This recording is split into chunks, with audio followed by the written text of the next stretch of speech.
cash, has 2 phones, finds their custom on street corners, and are prone to turf wars.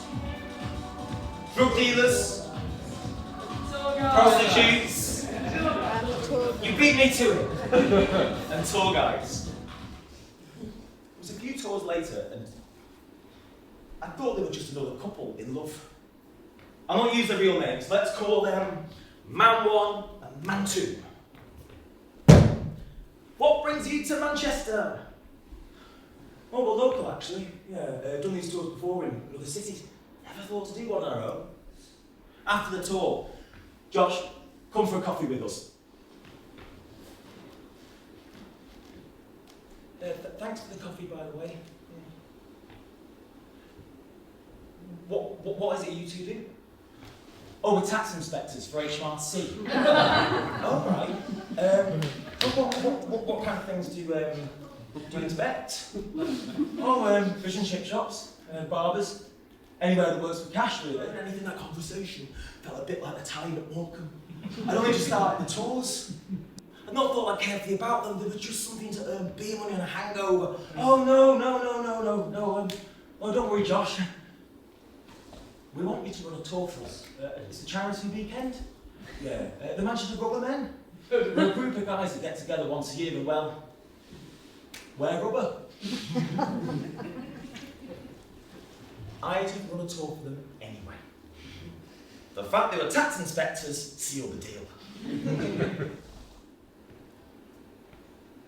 St. Peter's Square is no longer empty.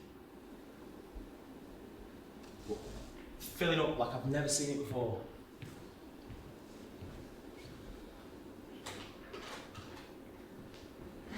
First I see the Corrie lot, swung right to the front, their royalty.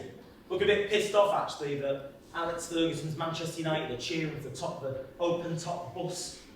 And there's all the scientists, there's James Prescott, Joel and Ernest Rutherford, Brian Cox, John Dalton looking on pretty aloof. Oh look, yeah, Mark Stengel's not having problems rubbing shoulders with posh and vets. John and Enriqueta Rylands in a horse and cart. Rolls and Royce have a pretty nice car. Oh, the suffragettes, the Pankhursts, Emily and Christabel and Sylvia standing in the way of Annie Kenny. Bernard Manning and James Anderton. Who invited them? I had enough. You wanted something? Unless you wanted something, I think I'd just much rather you all go away. But they don't. I had to make them. First it was the Sex Pistols. Hi lads, yeah, that gig people rattle on about wasn't just one gig, was it? Weren't just 40 people. And it didn't change the world, because it was a pop concert. Return and leave.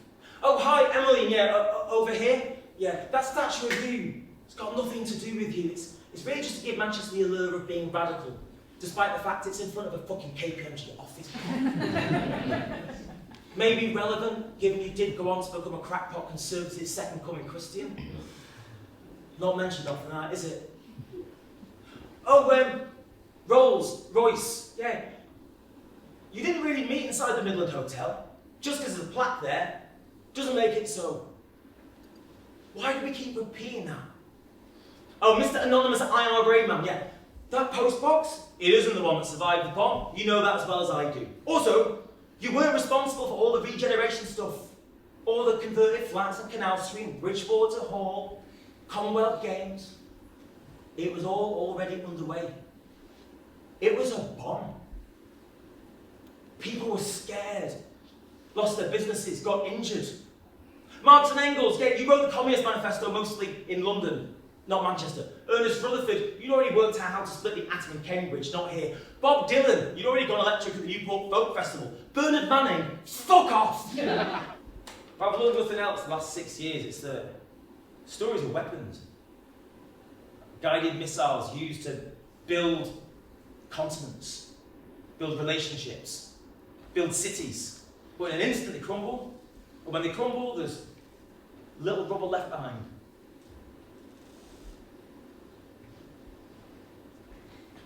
I'm sorry. I used you. It was just something to earn a little beer money and a hangover in it. Got out of hand.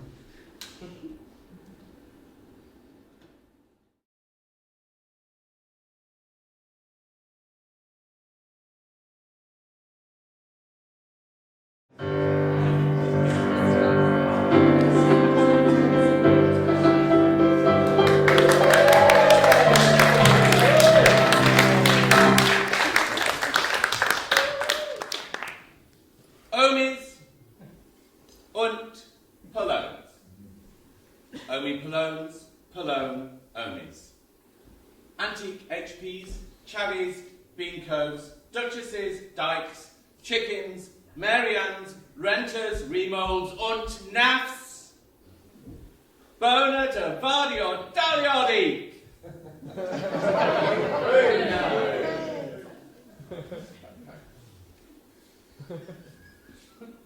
Not quite the response I usually get. Bona to Vada or Dolly. To Vada, Bona! A bit better. Have you all had a drink now? We should probably start at the beginning. Some Polari basics. Omi, man. Polone, lady. Omi Polone means gay man. Very good, thank you. Omi Polone is gay man. So therefore Polone Omi means lady lesbian. Exactly. Sontag goes on to, remember this was in 1964, to describe and list some of the items from the canon of camp. Aubrey Beardsley drawings, Swan Lake, and many others. But it might be useful for me to list some of my own list of camp. As a working class child growing up in the 1970s.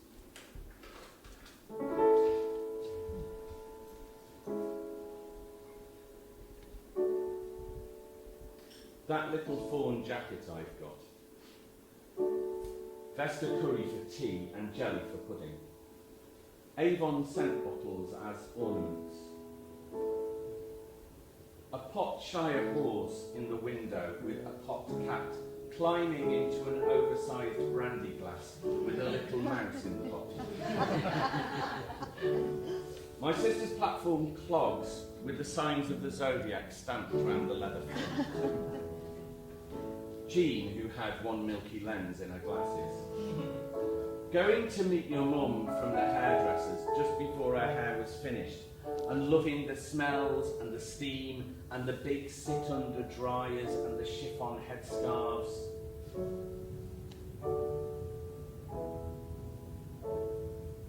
Auntie Lily, who worked at a small-scale sewing factory called Lily. Reenie, Sylvie, Ada, Connie, Patty.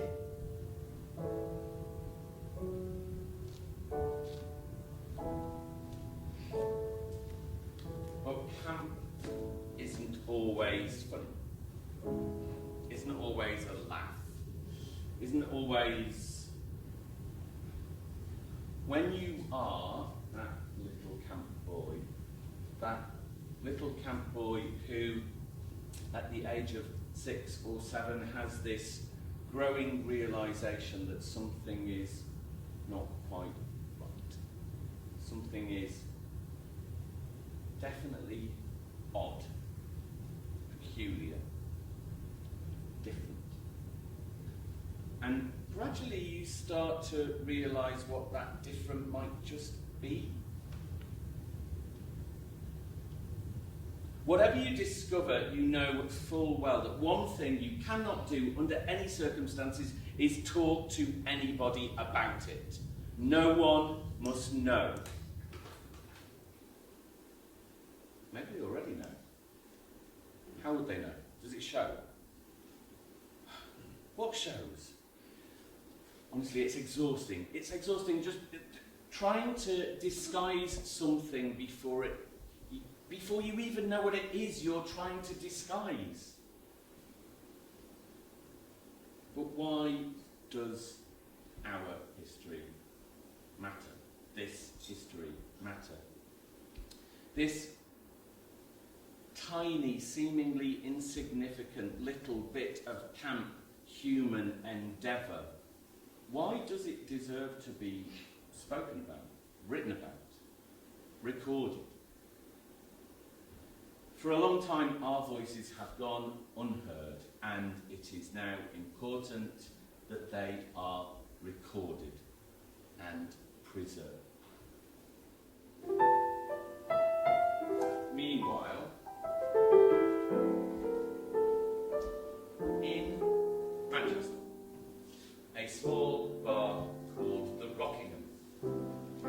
The Rockingham was opened between the 1960s and the 1980s. And our friend Campbell, who we heard from before, takes us to the Rockingham for a night out in the late 1960s. In the gay bars you met everyone. The lord of the manor was stood on one side, and the dustman or the window cleaner was stood on the other. And everybody talked to each other. Then everybody went off with each other. There was no class in it at all. We were all gay. That's what brought us there. We were there for one thing. We had one thing in common, and we had a bloody good time. Every so often, Harry Bannister would come out from behind the bar and shout, "You can't touch! Stop touching! No touching! Stop touching!"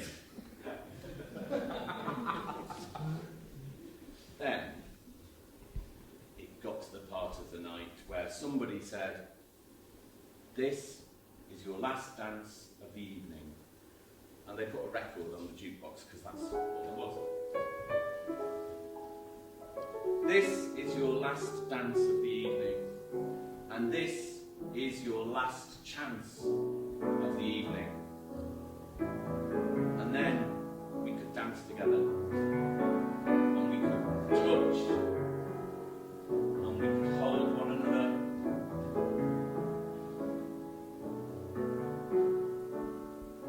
And then the bar shut. Harry Bannister would come out. "Can we have your glasses, please? Can we have your glasses?" Back bar, back bar. "Can we have your glasses?" Back bar, back bar. If you were well known, you could go in the back bar, and we carried on all night. We were doing something criminal. We were criminals, but it did add a bit of spice. We were all criminals together. He's a fool, and don't I know it? But a fool can have his charms. I'm in love, and don't I show it? Like a baby in arms. Love's the same old sad sensation. Lately I've not slept a wink since this heart